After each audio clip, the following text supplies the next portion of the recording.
Assalamualaikum warahmatullahi wabarakatuh. Perkenalkan nama saya Hendra Maulana. Dalam video kali ini, saya akan membahas tentang sistem pakar. Pengertian sistem pakar. Pakar adalah seorang yang mempunyai pengetahuan, pengalaman dan metode khusus, serta mampu menerapkannya untuk memecahkan masalah atau memberi nasihat yang lebih cepat, lebih baik dan lebih bijak dari kebanyakan orang. Sistem pakar adalah suatu dari cabang AI atau Artificial Intelligence yang mencoba membuat komputer berpikir dan menyelesaikan masalah layaknya seorang pakar. Pengertian sistem pakar menurut para ahli. Menurut William Sublevitt dan Giorgio F. Langer pada tahun 1993 menjelaskan bahwa sistem pakar adalah suatu program yang dapat menirukan seorang pakar. Menurut Ephraim Turban pada tahun 1992 menjelaskan bahwa sistem pakar adalah sebuah program yang mengkomputerisasikan laporan yang mencoba untuk menirukan proses pemikiran dan pengetahuan dari pakar-pakar dalam menyelesaikan masalah. Kemudian menurut Garatano dan Riley pada tahun 1989 menjelaskan bahwa sistem pakar adalah satu sistem komputer yang bisa menyamai atau meniru kemampuan seorang pakar. Kemudian menurut Giogianto pada tahun 2011, sistem pakar atau expert system adalah satu sistem informasi yang berisi dengan pengetahuan dari pakar sehingga dapat digunakan untuk konsultasi. Sistem pakar ini dapat berisi dengan pengetahuan atau knowledge dari satu atau lebih pakar. Pengetahuan dari seorang pakar di dalam sistem ini digunakan sebagai dasar oleh sistem pakar untuk menjawab pertanyaan atau melakukan konsultasi.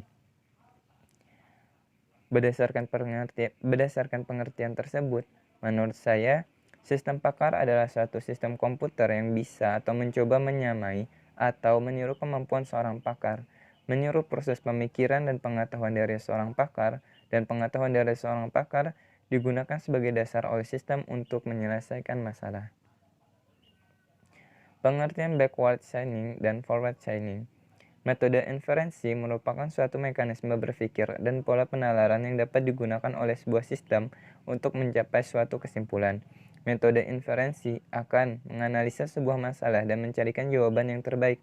Penalaran yang dilakukan dimulai dengan mencocokkan kaidah-kaidah dalam dasar pengetahuan dengan fakta-fakta yang ada dalam basis data. Ada dua metode inferensi yang dapat digunakan, dan dua metode tersebut adalah forward chaining dan backward chaining. Forward dan backward chaining merupakan dua teknik penalaran atau metode yang bisa digunakan dalam pembuatan sistem pakar. Kemudian ada pengertian backward chaining. Backward chaining atau backward reasoning merupakan salah satu dari metode inferensia yang dilakukan di bidang kecerdasan buatan.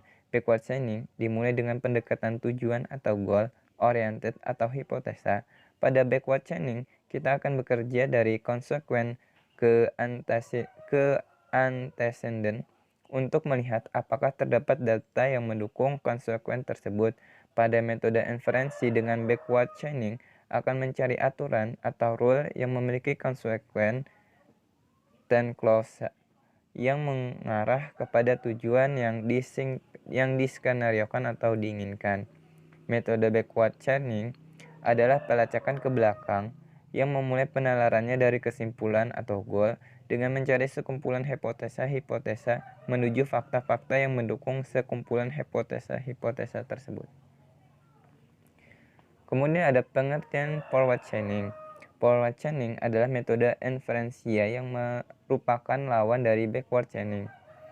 Forward chaining dimulai dengan data atau data driven, artinya pada forward chaining semua data atau aturan akan ditelusuri dan mencapai tujuan atau goal yang diinginkan.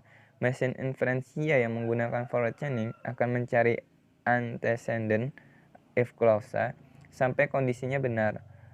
Pada forward chaining, semua pernyataan dalam sistem pakar akan disampaikan semuanya pada pengguna.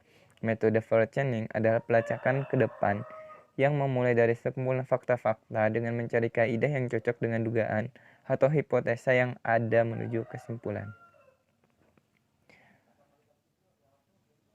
Pengertian backward chaining dan forward chaining. Jadi, dari penjelasan di atas, dapat saya ambil kesimpulan bahwa perbedaan dari forward chaining dan backward chaining terletak dari caranya dalam menyelesaikan masalah, yaitu forward chaining merupakan metode pencarian yang memulai prosesnya dari sekumpulan data atau fakta, dan dari fakta-fakta tersebut dapat didapat kesimpulan yang dijadikan solusi dari permasalahan.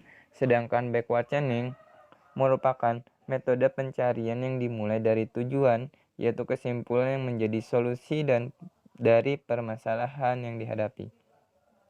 Lebih sederhananya, menurut saya, forward chaining untuk menyelesaikan masalah dimulai dari pengumpulan data atau fakta-fakta yang cocok dengan dugaan atau hipotesa untuk mencapai tujuan atau kesimpulan. Sedangkan backward chaining adalah berkebalikan dari forward chaining, yaitu untuk menyelesaikan masalah dimulai dari penerapan kesimpulan atau tujuan, kemudian mencari sekumpulan hipotesa untuk menuju fakta-fakta yang mendukung sekumpulan hipotesa tersebut. Kemudian ada perbandingan backward chaining dan forward chaining. Metode backward chaining adalah pelacakan ke belakang yang memulai penalarannya dari kesimpulan atau goal. Sedangkan metode forward chaining adalah pelacakan ke depan yang memulai dari sekumpulan fakta-fakta. Pada metode inferensi dengan backward chaining akan mencari aturan atau rule yang memiliki consequence dan clause yang mengarah kepada tujuan yang diskenariokan atau diinginkan. Sedangkan pada mission inferensia yang menggunakan forward chaining akan mencari antecedent if clause sampai kondisinya benar. Kemudian dalam backward chaining diarahkan oleh tujuan atau goalnya. Jadi rule-nya bisa diterapkan atau dibutuhkan untuk meraih goal. Akan tetapi dalam forward chaining, keseluruhan proses tidak diarahkan pada tujuan. Jadi waktu untuk menghentikan rule tidak diketahui. Kemudian jika fakta-fakta yang diberikan menuntun pada kesimpulan yang banyak, tetapi cara untuk meraih kesimpulan tersebut sedikit, maka akan lebih banyak informasi yang keluar daripada informasi yang masuk. Maka gunakanlah backward chaining. Di sisi lain, apabila cara untuk meraih kesimpulan terlalu banyak, tetapi jumlah kesimpulan untuk diraih dengan menggunakan fakta adalah sedikit, maka lebih baik menggunakan forward chaining. Kemudian, metode backward chaining baik untuk tugas-tugas klasifikasi dan diagnosa, tetapi tidak cukup baik untuk perencanaan, dan pemantauan proses. Namun, forward chaining cocok untuk tugas-tugas tersebut.